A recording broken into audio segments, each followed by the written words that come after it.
Hey guys, I want to talk a little bit about utter insanity, and that is what we're experiencing right now, in this country.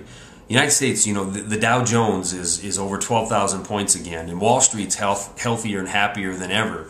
The masses are stupefied with the upcoming Super Bowl event, the gladiator games of choice, at least this month. And most people think that things are just, they believe what the mainstream media and the government tells them, that because the Dow Jones is at 12,000 points, because that we have a first-time unemployment report come out where the number is only 415,000, that things are getting better.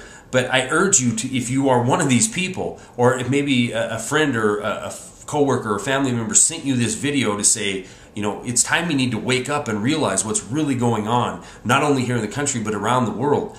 Tunisia, Egypt, we're seeing it all over the continent of Africa. We're seeing it in some Western countries now where people are standing up and pushing back and rioting. Now, are they doing this because they're ultra-nationalistic and they want liberty and they want justice and they want these banksters brought in and they want some equity back in their form of government? Well, maybe that's true for some people. But in the majority of these cases, if we look at the root cause of why these people are out in the streets, it started with their stomachs. In some of these developing countries, it's 50 to 80% of their income just to put food on the table when it's available. The UN just put out a report showing food inflation as at an all-time high. It's never been worse than it is right now. In 2007, 2008, during the food crises and riots that were happening in developing nations, on the food index it hit 200. Right now it is at over 205. And we're going into a season that's coming on the tail end of one of the worst growing seasons the planet has ever seen.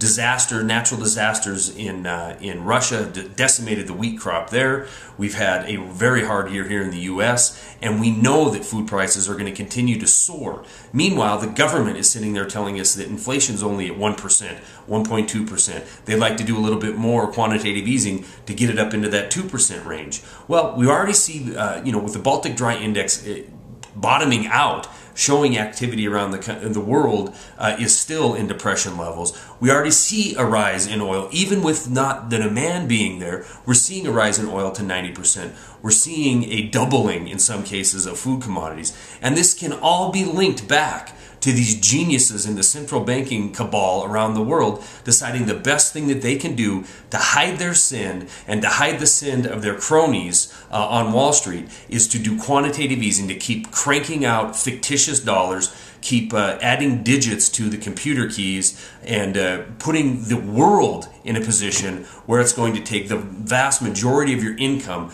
just to buy food.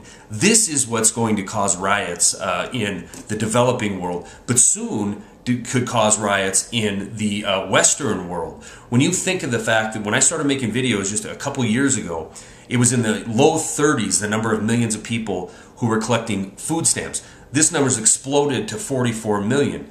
This week alone, according to the Department of Labor's first-time unemployment claim, we lost 131,000 people off the emergency unemployment rolls. A lot of people think that's good news. And maybe it is good news that we're starting to spend less government money in safety nets. I personally don't believe that. I think these 131 million people are some of the 99ers who've been sending me messages saying they're about to run out of hope.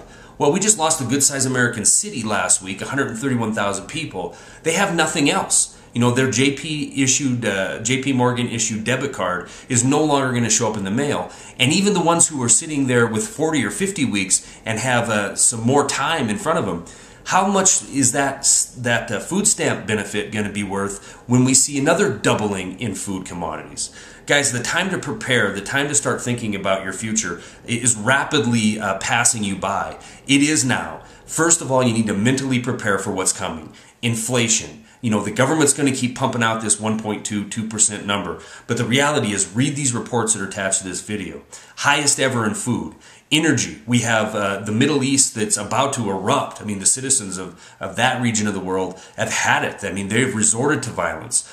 All it takes is one spark in that region of the world, and you're seeing oil going from 90 to 140 to $200 a barrel, and everybody on this planet's life will be affected. The time to prepare is now. The first thing to do is mentally prepare. The second thing to do is prepare in saving up, storing up goods for an emergency. And it doesn't matter if it's man-made. It doesn't matter if you think I'm a conspiracy theorist. If you prepare for at least a few weeks of natural disaster or man-made disaster, it will give you an edge. It will give you something that you can sit at home with your family in the time of emergency and at least be able to not go out and compete. I mean, turn on your television. Look at what's going on around the world. You don't want to be in the midst of that. There's no good that can come of that for you. So I urge you to read the reports I've attached and to start at least getting mentally prepared for what is inevitable to happen here. You have to look through the fluff of the mainstream media. You have to look through the jargon of the politicians coming on television. And you have to ask yourself, do they have your best interest at heart when they're cranking funny money out to cause inflation? Do they have your best interest at heart by telling you everything is going to be better? They absolutely do not. They have their interest at heart. They don't want people freaking out and taking to the streets and demanding some kind of justice and integrity in government. They want you to be codified. They want you to sit there and relax. And when it all hits the fan is when it's going to be too late to do something about it. Stories are attached. That's all I got.